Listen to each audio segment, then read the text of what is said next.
Hello বন্ধুরা, কেমন আছো তোমরা সবাই? চলে এসেছি আরেকটি নতুন ভিডিও নিয়ে। আজকে আমি তোমাদের করে দেখাবো কুল মাখা। এটা খেতে খুবই টেস্টি লাগে, মানে আমার বলতে বলতেই মুখে একদম জল চলে এসছে। তো কুলগুলোকে আগে আমি ভালো করে ধুয়ে নিয়েছি। এখন এগুলোকে আমি শিলনোড়ায় থেতো করে নিচ্ছি। থেতো করে নেওয়াতে মশলাগুলো এর ভেতরে ভালোভাবে ঢোকে, খেতে ভালো লাগে তাতে। তো আমি কুলের সঙ্গে নিয়েছি কাঁচা লঙ্কা। এখানে আমি 4-5টে কাঁচা লঙ্কা নিয়েছি, আর সাথেই নিয়েছি একটু ফ্লেভারের জন্য ধনেপাতা। তো বাড়িতে ধনেপাতা ছিল না, তো পাশের একটা বাড়িতে ধনে গাছ ছিল, কিন্তু সেটাও বুড়ো হয়ে গেছিলো গাছটা। তো যেটুকু পাতা পেয়েছিলাম নিয়ে এসেছি। তো এখন ওটা একটু থেতো করে নিলাম লঙ্কার সঙ্গে। এই কুলগুলো আমি আমাদের গ্রামের একটা কুল গাছ থেকে নিয়েছি। গাছটা খুবই ছোট, কিন্তু এত পরিমাণে কুল ধরেছে কি বলবো। তো এবারই প্রথম এত কুল ধরেছে। তো কুলগুলো একটু টকই, তার জন্য এখানে চিনিটা আমি বেশি করে দিচ্ছি। এখানে প্রায় 4 চামচ চিনি দিয়েছি, আর দিয়েছি একটু সামান্য পরিমাণ নুন। এবার আমি দিয়ে দিচ্ছি এখানে, এটা হচ্ছে মৌরি সজ আর ধনের গুঁড়ো। এটাকে আমি খালি কড়াইয়ের মধ্যে একটু নেড়ে নিয়েছিলাম, আর ওটাকে গুঁড়ো করে নিয়েছি। এবার দিয়ে দিচ্ছি ওই ধনে আর মৌরি গুঁড়োটা।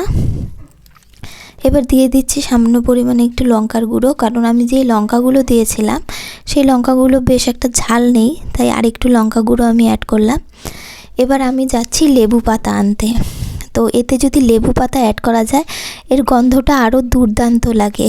এমনিই কুলের গন্ধ একটা আলাদা ব্যাপার আছে, তার মধ্যে যদি লেবু পাতা দেওয়া যায় তাহলে তো কোনো কথাই হবে না। তো আমি এই যে কচি কচি দেখে কয়েকটা লেবু পাতা নিয়ে নিচ্ছি।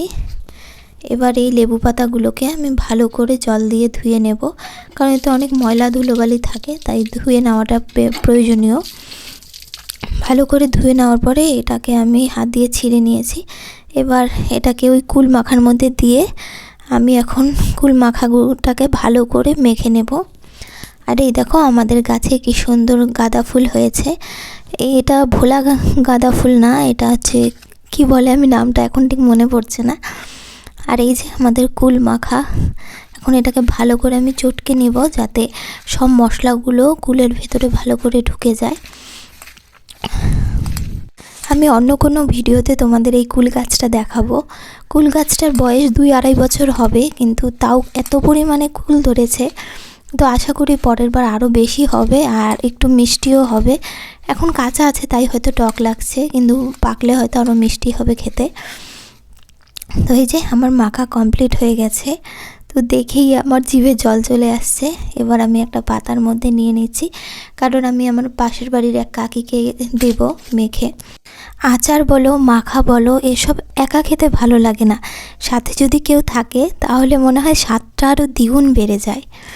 তো কেমন হয়েছে কুল মাখাটা তোমরা কমেন্ট করে জানিও। দেখা হবে আবার কোনো নতুন ভিডিওতে, ততক্ষণে বাই বাই, টেক কেয়ার।